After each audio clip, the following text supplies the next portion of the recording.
DJ Moral Stories. Savitha ఇంకా జయ ఇద్దరు పెద్ద క్రికెట్ పిచ్చోళ్ళు. వాళ్ళిద్దరూ ఎప్పుడూ క్రికెట్ ఆడుతూనే ఉంటారు. జయ సవితాని తలుచుకుని అసూయపడుతుంది. ఎందుకంటే అందరూ సవితాని వాళ్ళ టీంలో చేర్చుకోవాలనుకుంటారు. ఎప్పుడు వాళ్ళ టీంగా ఆడతారో జయ గ్యాంగ్, ఇలా చూడు సవిత, నేను పంచాయతీ యజమానురాలు కూతుర్ని, అందుకనే టీముకి నేనే కెప్టెన్ గా ఉంటా. కానీ నేను చాలా బాగా బ్యాటింగ్ చేస్తాను జయ. మీ నాన్న మా దగ్గరే పనిచేస్తూ ఉంటారు, అందుకని కెప్టెన్ నేనే. లేదంటే ఈ గేమ్ ఆడలేము. లేదు వద్దు, పర్వాలేదు, నువ్వే కెప్టెన్ గా ఉండు, కానీ ఆడనని మాత్రం చెప్పకు. గ్రామానికొచ్చిన క్రికెట్ కోచ్ సవిత ఆడడం చూసిన వెంటనే ఆయన పంచాయతీ నాయకుడితో మాట్లాడారు. మంచి ప్లేయర్, కొంచెం గైడెన్స్ ఇస్తే వాళ్ళు చాలా మంచి జాగాకి వెళ్ళిపోతారు. వాళ్ళు 1 నెల లోపల రిజిస్ట్రేషన్ చేస్తే బాగుంటుంది. నేను ఈ గ్రామంలో ఉన్న వరకు వాళ్ళకి ఫ్రీ కోచింగ్ ఇస్తాను. నా కూతురు జయ కూడా చాలా బాగా ఆడుతుంది. ఒకవేళ మీకు నాకు అనిపిస్తే, లేదు సబితానే బాగా ఆడుతుందంటే మీరు ధారాళంగా వెళ్ళి మాట్లాడండి. నాయకుడు, జయ బాగానే ఆడుతుంది, కానీ సవిత ఆట చాలా తేడాగా ఉంది. నేను తన దగ్గర మాట్లాడతాను. సవిత, నువ్వు చాలా బాగా ఆడుతున్నావు. గ్రామం కోసం ఆడాలనుకుంటున్నావా లేకపోతే దేశం కోసం ఆడాలనుకుంటున్నావా? నేను పెద్ద క్రికెట్ ప్లేయర్ కావాలని ఆశపడుతున్నాను, కానీ అందుకు ఏం చెయ్యాలో నాకు అస్సలు ఏమీ తెలీదు.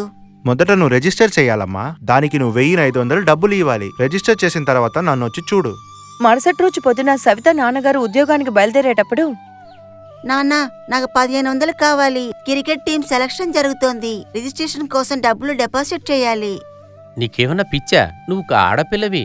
ఈ గ్రామంలో అంత వసతి కూడా లేదు. నువ్వింత పెద్ద కలలు కంటే మనం డబ్బులు ఎక్కడి తెస్తాం చెప్పు. నానా, నేను హైస్కూల్లో మంచి మార్కులతో పాస్ అయ్యాను. ఇక ముందు కూడా మీ పేరుకి నేను గొప్పతనం తెస్తాను.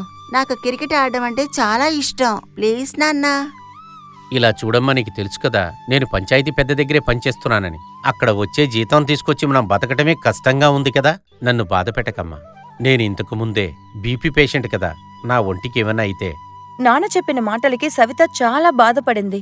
నాన్న వెళ్లిన తర్వాత ఆయన మాటల్ని ఆలోచించింది. క్రికెట్ నా కళ. అందుకోసం నేను ఏవైనా చేస్తాను. అందుకోసం నేను ఎంతైనా శ్రమపడతాను. ఇది ఆలోచిస్తూ సవిత గ్రామానికి నాయకుడి ఇంటికి వెళ్ళింది. నాయకుడు భార్యను చూసి చెప్పింది, అత్తయ్య, నాకు ఇంట్లో ఉండడానికి బోరుగా ఉంది. నన్ను మీ ఇద్దరి పిల్లలకి ట్యూషన్ చెప్పమంటారా? చెప్పండి. అందుకు మీరు నాకు ఎంత డబ్బులు ఇవ్వదలుచుకున్నారో ఇవ్వండి. ఏంటే, మీ నాన్నగారు తీసుకొచ్చే డబ్బులు ఇంటి ఖర్చులకు సరిపోట్లేదా? నువ్వు ఇప్పుడు సంపాదిస్తా అంటున్నావు? అరే, నువ్వు గ్రామంలో ఉన్న అమ్మాయివి, ఇంట్లో ఉండ నేర్చుకో. అదే వచ్చేసావు కదా, కిచెన్ లో ఉన్న సామాన్లన్నీ కడవడుగా నేర్చుకో. ఇవాళ నాకు నడుం చాలా నొప్పిగా ఉంది. డబ్బు కోసం ఆశపడిన సవిత అన్ని పనులని త్వరగానే పూర్తి చేసింది. మళ్ళీ నాయకుడు భార్యని చూద్దామని వచ్చింది. జయ తన్ని చూసి తమాషాగా చెప్పింది, అరే నువ్వా? నువ్వు క్రికెట్ టీంలో జాయిన్ అయ్యి మంచి ప్లేయర్ అవుతానన్నావుగా. కాబోయే క్రికెట్ ప్లేయరు మా ఇంట్లో వంటగదిలో వచ్చి ఇలాంటి పనులు చేస్తున్నారేంటి? సవిత జయ చెప్పిన ఏ ఒక్క మాట తన అస్సలు వినిపించుకోలేదు. తన మనసులో ఉన్న ఒకే విషయం, తనకి రిజిస్ట్రేషన్కి డబ్బులు కావాలి, అంతే. అత్తయ్య, నేను అన్ని పనులు చేశాను. సరే, పని పూర్తి చేసావు. ఇప్పుడు నేను దానికి ఏం చెయ్యాలి? నా తల మీద కూర్చుని ఆడుకుంటావా? సరే ఇంటికెళ్ళు. వయసుకొచ్చిన అమ్మాయిలు ఇలా ఊరు తిరగకూడదు. కానీ అత్తయ్య, నేను మీ ఇంట్లో పనిచేశాను. అందుకోసం నాకు కొంచెం డబ్బులైనా ఇవ్వండి. అరే భగవంతుడా, ఏంటి అమ్మాయి ఇలాగా ఒక చిన్న పని చేసినందుకు డబ్బులు అడుగుతున్నావు? టేబుల్ పైన టొమాటోల కింద 5 రూపాయలు ఉంది, అది తీసుకో. అది తీసుకుని నువ్వు ఇంకా ఇంటికి వెళ్ళు. సవిత తన పాత పుస్తకాలన్నీ తీసుకువెళ్లి కొట్లో అమ్మేసింది. అందులో తనకి 250 రూపాయలు దొరికింది. శనగపిండి, నూనె కొనుక్కుని తను పకోడా చేసి అవి మార్కెట్లో అమ్మింది. ఇక నేను డబ్బుల కోసం ఈ పనులన్నీ చేయాలనుకుంటాను. 250 రూపాయలు పకోడీ అమ్మిన తర్వాత నాకు 500 ఆదాయం వచ్చింది. ఇంకొన్నాళ్లలో నేను 1500 డబ్బులు రెడీ చేస్తాను. డబ్బు తీసుకువెళ్లి కట్టడానికి సవిత ప్రతిరోజు పొద్దున్న స్కూల్కి వెళ్తుంది. స్కూల్లో పనిచేసి తర్వాత త్వరగా వచ్చి పకోడా రెడీ చేసి మార్కెట్కి తీసుకువెళ్లి అమ్మేస్తుంది. కొద్ది రోజుల్లోనే తను 1500 చేర్చింది. అది తీసుకుని సవిత ప్రిన్సిపల్ ఆఫీస్ లో ఉన్న కోచ్ని మీట్ అవుదామని వెళ్ళింది. నేను డబ్బులు కావాల్సిన ఏర్పాట్లు చేశాను. ప్లీజ్ మీరు నా కోసం రిజిస్టర్ చేయండి. నేను క్రికెట్ ప్రాక్టీస్ చేసి ఈ దేశం పేరు కాపాడతాను. అదిరిపోయింది, వెరీ గుడ్. నేను నీ పేరుని రిజిస్ట్రేషన్ చేసుకుంటాను. ఈ రోజు నుండి 1 నెల నేను ఊర్లో ఉండే వరకు సరిగా 5 గంటలకు స్కూల్లో ఉన్న ప్లే గ్రౌండ్ కు వచ్చేయి. అక్కడే నీకు ప్రాక్టీస్ జరుగుతుంది. మరుసటి రోజు నుంచి సవిత స్కూల్ ప్లే గ్రౌండ్ లో క్రికెట్ ప్రాక్టీస్ ని చేసింది. ఆ కోచ్ ఇన్ఫ్లుయెన్స్ వల్ల గ్రామంలో జరిగిన టోర్నమెంట్ లో తను వెంటనే సెలెక్ట్ అయింది. అందులో తను చాలా బాగా ఆడుకుంది. అందుకోసం తనకి 10,000 బహుమతి కూడా దొరికింది. ఇక నేను నా కోసం కొత్త బ్యాట్, షూస్, తర్వాత డ్రెస్ కూడా తీసుకుంటాను. నేను ఇక ముందు కంటే బాగా ఆడతాను. ఈ విషయం జయాకి తెలిసిన వెంటనే తను చాలా బాధపడి ఏడ్చింది. తను తన నాన్న దగ్గర మొండిపట్టు పట్టింది. ఏదో ఒకటి చేసి సవిత ఆడడం ఆపమని చెప్పింది. వాళ్ళందరూ సవిత ఇంటికి వెళ్లారు. ఏంటి మావయ్య ఇది? మా నాన్నగారు నెల నెలకి మీకేమైనా తక్కువ జీతం ఇస్తున్నారా ఏంటి? మరి ఎందుకని సవితను అక్కడక్కడ పనికి పంపించి సంపాదిస్తున్నారు? ఇది ఈ గ్రామానికి గౌరవం సంబంధించింది. మీరు ఈయనకిచ్చిన జీతాన్ని ఇంకా ఎక్కువ చేసి ఇవ్వండి. అరే ఏంటనయ్య, మీకు సిగ్గుగా లేదా? ఇలాగ వయసుకొచ్చిన అమ్మాయిని అటూ ఇటూ పంపుతున్నారు. తన ఈ గ్రామంలో అమ్మాయి. తనకొక మంచి అబ్బాయిని చూసి పెళ్లి చేయండి. లేదంటే తన వల్ల మనకే సమస్య. ఇంకా ఎవరికీ మనం మొహం కూడా చూపించలేము. జరగబోయే విషయాన్ని నేను ముందే చెప్పేశాను. వాళ్ళు వెళ్లిన తర్వాత సవిత అమ్మా నాన్నలకి ఒక విషయం తెలిసొస్తుంది. అదేంటంటే సవితకి 10,000 బహుమతి వచ్చిందని. వాళ్ళ ఆ డబ్బుని తన దగ్గర నుంచి తీసుకుంటున్నారు. ఏంటి శ్వేత, నీకు సిగ్గుగా లేదు? పల్లెటూరు అమ్మాయి అయ్యుండి ఇలా మగవాళ్ళు ఆటలాడుతున్నావు. ఒక్కొక్క ఊళ్ళకి తిరిగి డబ్బులు సంపాదిస్తున్నావు. ఏంటి, మా పరువు తీయాలనుకుంటున్నావా? ఇంత డబ్బు పెట్టుకుని ఏం చేస్తావు నువ్వు? నిన్ను నేనేదైనా బాధ పెట్టానా? 3 పూట్లా తింటున్నావు కదా. ఈ డబ్బు పెట్టుకుని నా కోసం ఒక సైకిల్ కొంటావా?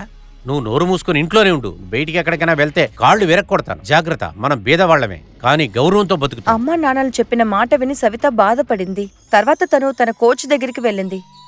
సార్, నేను గెలిచినందుకు ఎవరూ సంతోషపడలేదు.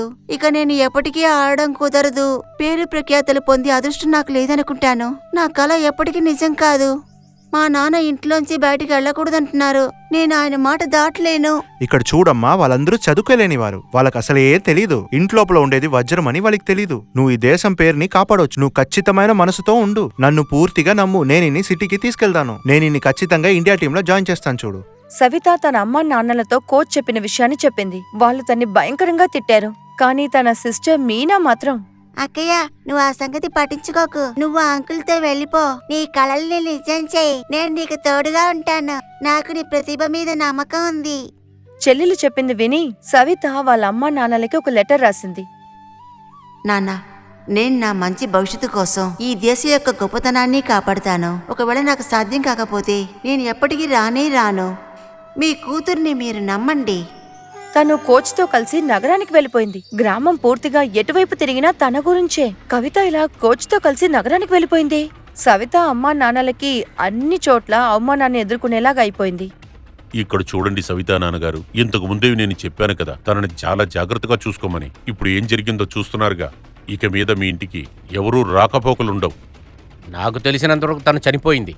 ఇంక మీద తన మొహం నేను చూడను. తన వల్ల నా మర్యాదే పోయింది. అందువల్లే ప్రజలందరూ ఆడపిల్ల మనకు వద్దు అని నేను అనుకుంటున్నాను. ఇంకొక వైపు రకరకాల టోర్నమెంట్లను చూసి సంతోషపడిన సవిత ఇండియన్ టీం సెలక్షన్ కోసం చాలా హార్డ్ వర్క్ చేసింది. కమాన్ సవిత, రాత్రి 12 గంటలు అయింది. ఎంతసేపు ప్రాక్టీస్ చేయబోతున్నావు? సార్, రేపు ఇండియన్ టీం సెలక్షన్ జరగబోతోంది. అందులో కనుక నేను సెలెక్ట్ కాకపోతే ఆ తర్వాత నా కుటుంబం వాళ్ళని నేను చూడలేను.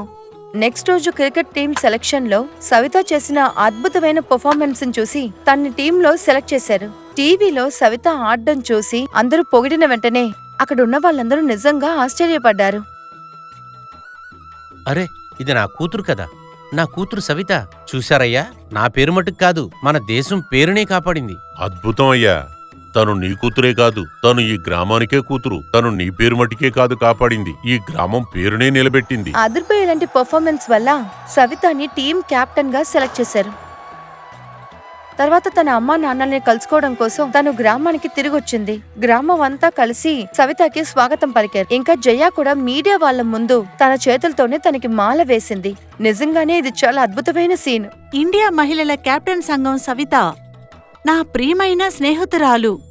తను చిన్న వయసులో నా ఒళ్ళోనే కూర్చొని ఆడుకునేది. తనంటే నాకు చాలా ఇష్టం. వీళ్ళ నాన్న కూడా ఆ చిన్న వయసులో చాలా కబడ్డీలాడేవాళ్ళం. అమ్మా, నేను ఒకటి చెప్పాలనుకుంటున్నా. నన్ను క్షమించమ్మా. సవిత తన అమ్మ నాన్నని గట్టిగా పట్టుకుంది. తర్వాత వాళ్ళందర్నీ తీసుకుని నగరానికి వెళ్ళిపోయింది. అందరూ తనని తలుచుకుని సంతోషించారు. మన గ్రామంలో ఒక అమ్మాయి ఈ ఇండియాకే కెప్టెన్ గా మారిపోయింది.